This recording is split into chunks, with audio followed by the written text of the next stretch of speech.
Heading into the past couple of postseasons, I've made videos talking about players that I thought could be real X factors for their teams. Now in today's video, I'm going to be doing something similar to that and going over which players I think are the biggest X factors for every single NHL team heading into the 2020-21 season. Now if you don't know what I mean by X factor, for most of my picks it's not the best player on that team, it's a player who I think if they play really well can have a massive impact on how well the team does. Of course these are just my opinions, so be sure to get down there in the comment section and let me know what your picks would look like if you disagree with any of mine. Be sure to go follow my social medias like Instagram and especially Twitter. Once the NHL season starts, I'm going to be tweeting a lot throughout the games on most nights. And most importantly, we are on the road to 50,000 subscribers, so if you guys are new to the channel and you want to see more NHL content just like this, be sure to hit that subscribe button, and now let's begin.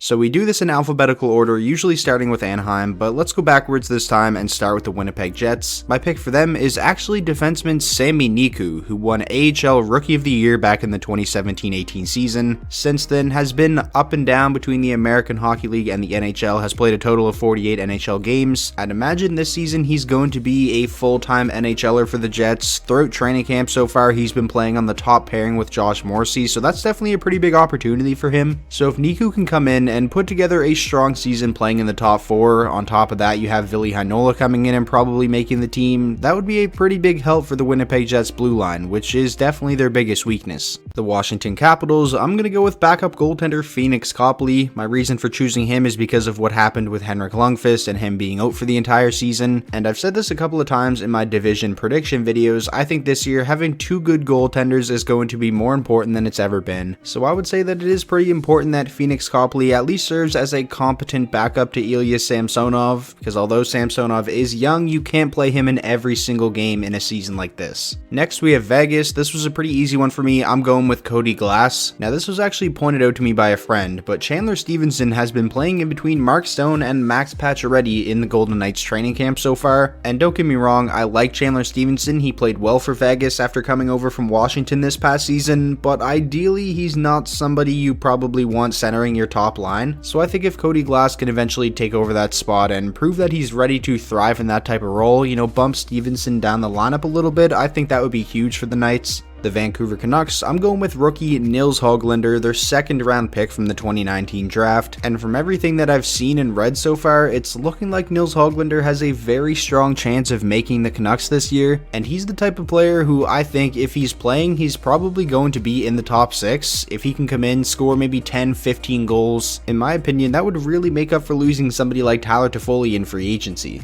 The Maple Leafs, I'm definitely going to go with defenseman TJ Brodie, who they signed in free agency this offseason. We all know that the whole Tyson Barrie experiment last season did not really work out, and if you ask me, TJ Brodie fits what the Maple Leafs need a lot more than Tyson Barrie did. If the Leafs get the best version of TJ Brodie, that is going to be a welcoming sight for them, especially for Morgan Rielly, who the Maple Leafs have really struggled to find a good defensive partner for, basically for his entire career. The Tampa Bay Lightning, I'm going to go with centerman Anthony Cirelli. We know that Kucherov is going to be out for the entire season, so there's going to be a lot of points left on the table. Cirelli is somebody who has gotten better every single season. His defensive game is unbelievable already for his age. If he can take another step offensively this season, you know, finish maybe around 50 points in 56 games, I think that would be a big help for Tampa Bay. But let's be honest, even if he doesn't, Tampa Bay is so stacked that they'll probably be fine anyways. Next up we have the Blues. I'm going to go with defenseman Colton Parayko. Now the St. Louis Blues have been relying on Parayko a lot for a while now, but with Pietrangelo leaving in free agency, I think they're going to have to rely on him a lot more. He's the #1 defenseman on this team now. Now the loss of Pietrangelo, I think no matter what is going to be noticeable, but if Parayko can really step up and thrive in that role of being the #1 defenseman on this team, I think we might notice it a little bit less.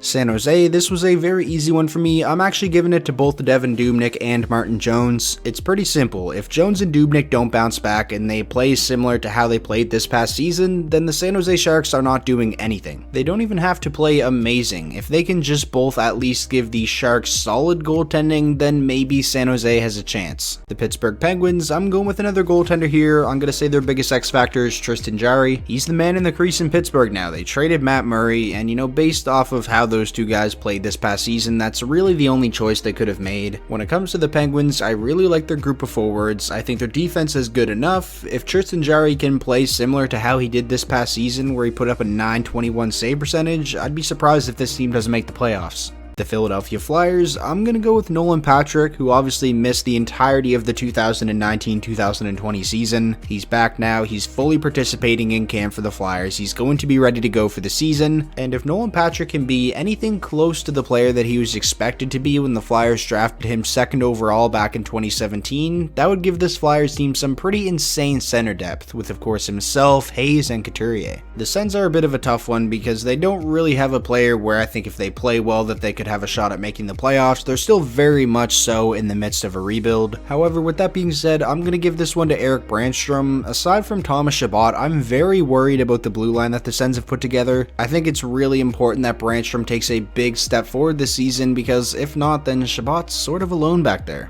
The New York Rangers, I'm going with Alexis Lafreniere, the 1st overall pick from the 2020 draft, and to me he very well may be the biggest X factor in the entire NHL. Lafreniere is seen as a surefire superstar, a franchise talent, and for a team that already has somebody like Artemi Panarin, who just had an MVP caliber season, a guy in Mika Zibanejad who was just 3rd in the league in goals per game, just imagine how good this New York Rangers team could be offensively if Lafreniere is unbelievable right out of the gate. Next up we have the New York Islanders, and I tried to shy away from making my picks the best player on the team, but for the Islanders, I am doing that. I'm going to go with Mathew Barzal, just given his current contract situation and everything. We are now 5 days away from the start of the NHL season, and me personally, I don't know how confident I am in this Islanders team even with Barzal in the lineup, but if he misses games due to this, especially in a condensed, shortened season, the Islanders are going to be in some real trouble. Next up, we have the New Jersey Devils, and I'm going to go with Jack Hughes. While I do really like a lot of the moves that the Devils have made this offseason, spoiler alert from my East Division predictions video, I don't see the Devils as a playoff team, but I do think that this team could surprise some people if we see Jack Hughes take a massive step forward and become the dominant offensive player that they drafted him to be. The question is, can Jack Hughes do that in just his 2nd season? Moving on now to the Nashville Predators, I'm going to go with Viktor Arvidsson, who I think is one of the more underrated goal scorers in the entire NHL when he's on top of his game. You look at his 2018-19 season, 34 goals in just 58 games. That's a pretty insane goals per game. The Nashville Predators were a great regular season team, and then this past season, he didn't score near as much, and the Preds were sort of a mediocre team. If Nashville wants to get back to being the team that we're so accustomed to seeing, over the past 5-6 seasons with the exception of last year, then I think we need to see Arvidsson get back to, or at least get close to the level he was playing at in the 2018-19 season. The Montreal Canadiens, I'm actually going to go with goaltender Jake Allen on this one. I talked about him in the video I made on some of the more underrated pickups of the offseason. This past season, he served as a fantastic backup to Binnington, put up great numbers, and if he can play like that again this upcoming season in Montreal and, take some of the pressure off of Carey Price and allow Montreal not to rely on Price so heavily, which is something that they haven't really been able to do over the past couple of seasons, only good can come from that. In my opinion, Jake Allen has the ability to be a huge X factor for Montreal this season. The Minnesota Wild, I'm going with rookie Marco Rossi. Minnesota's #1 center right now is Nick Bonino, and don't get me wrong, he's not a bad player, but he's definitely not a #1 center. So could Marco Rossi come in and fill that role right away? It's definitely a lot to ask. It's not like he was a #1 overall pick, he was taken 9th. But I do think, it's in the realm of possibilities. Now, we haven't heard anything about Rossi at Wild Camp yet because he has yet to participate. He's still quarantining from coming over from the World Juniors. I'm really interested to see if Rossi, for one, makes the team, and if he does, where he's going to play. Given how this team looks down the middle, I think he could be a massive X factor. The Los Angeles Kings, I'm going to go with one of their free agency pickups, Andreas Athanasiou, who this past season had a miserable year for the Red Wings, and while he was on the Oilers, he didn't look great either. But this is a guy who scored 30 goals in the 2018-19 season. When he's playing well, he's a good offensive player. I like that he was picked up by a team like the Los Angeles Kings, who don't really have a lot of expectations heading into this season. If Athanasiou can provide them with the type of offensive production he provided the Red Wings with in the 18-19 season, I think that would be a big help. The Florida Panthers, this one's easy. It's Sergei Bobrovsky. This team is going to go as far as he takes them. If he plays similar to how he did this past season, then Florida's not making the playoffs. If he plays like we know Bobrovsky can, and that is a Vezina caliber goaltender, then there's a very good chance that they could. The Edmonton Oilers, I'm going to go with Jesse Puljujarvi. One thing that the Oilers have really lacked throughout the McDavid era is scoring depth. Now, it definitely was a little bit better this past season, and I think that's why we saw them have a pretty solid year. Now, I don't think Puljujarvi's ever going to be the player that the Oilers drafted him to be, but if he can at least just be, a dangerous offensive player, then that would give the Oilers, 5 real scoring threats up front. Obviously himself, Yamamoto, Nugent-Hopkins, and of course McDavid and Draisaitl. The Red Wings are in a similar boat to Ottawa in the sense that they don't really have a player where I think if they play well, Detroit can do a lot of damage. The team just isn't good enough for that. However, their biggest X factor, in my opinion, has to be Filip Zadina. You know what you're going to get from your top line of Larkin, Mantha, and Bertuzzi. This past season, Detroit was pretty much a one-line team. If Zadina can stay healthy and build off of last season, then I think there's a chance Detroit could have at least a decent second scoring line, with Zadina, Bobby Ryan, and Robbie Fabry. The Dallas Stars, I definitely think their biggest X factor is Roope Hintz, who this past season started off really hot, cooled down a little bit, but still finished with a respectable 19 goals and 33 points in 60 games. And with Tyler Seguin set to miss a good chunk of the 2020-21 NHL season, there's a good chance Roope Hintz may be this team's first-line center. If that's the case, I think in that type of role, we could really see Hintz take his game to a whole other level. Next up, we have the Columbus Blue Jackets, and given the current situation and everything, I'm gonna go with Pierre-Luc Dubois on this one. I already made a video going over Dubois' current situation, the trade requests and everything, so go check that video out if you have not already. He has been saying all of the right things. He said he doesn't believe that this is going to be a distraction. I don't know if I buy that. There's a difference between saying that and then it actually happening. I feel like it's human nature that his teammates, aren't going to be very happy with him and might look at him a little bit differently this season. I'm really interested to see how this whole thing plays out, but I would definitely say Dubois is Columbus's biggest X factor. The Chicago Blackhawks, I'm going to go with Dylan Strome. The biggest reason why is because they're going to be without Kirby Dach and Jonathan Toews for the foreseeable future, so that obviously leaves the Hawks pretty weak down the middle. There's going to be a lot more pressure on Dylan Strome than there was last season. I think it's going to be really important for him to have a big year. If not, things could get kind of ugly. The Carolina Hurricanes, I'm going to go with Marty Necas. If you guys watch my Central Division preview and predictions video, you would know that I'm pretty high on the Carolina Hurricanes. They have one of, if not the best D-cores in the entire NHL. Their top end forward talent is great with guys like Aho and Svechnikov and Teravainen. If Marty Necas just continues to get better and he has a big sophomore season, then I think that just makes this Carolina team that much better, so I'd say he's a pretty big X factor for them.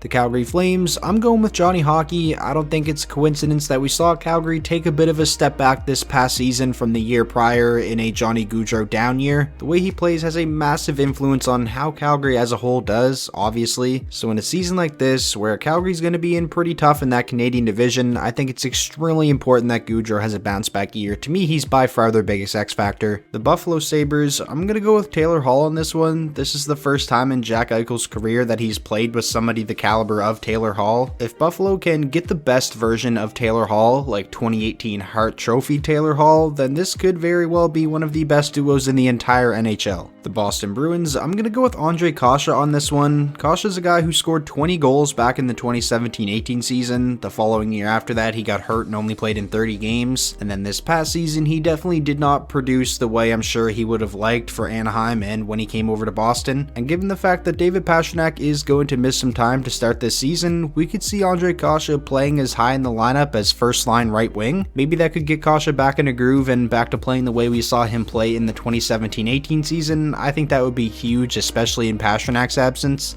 Moving on now to the Arizona Coyotes, I'm definitely going with Phil Kessel as their biggest X factor. For as long as I can remember, the Arizona Coyotes' biggest weakness is scoring goals. They're not a good offensive team, they haven't been in a long time. So when the Coyotes traded for Phil Kessel last offseason, I was a pretty big fan of that move because Kessel's usually somebody that you can rely on to score 25 goals in his sleep. As we all know, Phil Kessel's first season in Arizona, pretty disappointing, just 14 goals in 70 games. For a team that struggles to score goals, they could really really use a bounce back year from Phil Kessel. If Arizona can even just be like average or a little bit above average offensively, I think there's a good chance they make the playoffs considering how good they are defensively and how good a goaltending they have. And now finally, finishing off the video with the Anaheim Ducks, my pick for their biggest X factor is Trevor Zegras. In my West Division preview and predictions video when talking about the Ducks, my biggest concern is, where's the offense going to come from? When you have Gibson in net, you're gonna have a chance to win most nights, but who's gonna provide a lot of the offense? If Trevor Zegras can make this team and be the player that he's expected to be right away, if that happens, then maybe this Anaheim team can surprise some people. Trevor Zegras just utterly dominated the World Junior Tournament, so hopefully he can carry some of that momentum into Ducks training camp. So that is going to wrap up today's video. Those were, in my opinion, the biggest X factors for all 31 NHL teams heading into the 2020-21 NHL season. Like I said at the start of the video, if you guys have a different opinion than I do, which I'm sure a lot of you do, be sure to get down there in the comment section and let me know who your picks are. Of course, if you did enjoy the video, please be sure to leave it a like. That is, as always, the best way to show your support. And most importantly, if this is your first time on the channel and you want more NHL content just like this, be sure to hit that subscribe button, and I will talk to you all in the next video.